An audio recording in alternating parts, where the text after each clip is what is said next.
ఒకళ్ళు అన్నారు మోడెస్ట్గా వేసుకోమన్నారు కాబట్టి మీరు ఎందుకు ఇంత స్టైల్గా వేసుకున్నారు అన్నారు. అంటే దేవుని వాక్యం స్టైల్గా వేసుకోవద్దని చెప్పలే. Style is different from modest. అర్థమవుతుందండి point? Style is different from modest. Style is the way you carry, modesty is the way you dress.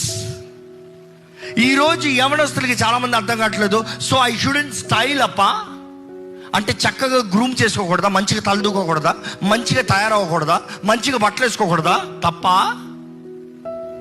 No no no, God wants you to look beautiful because He created you beautiful. He wants you to carry yourself good, but be modest. Be modest.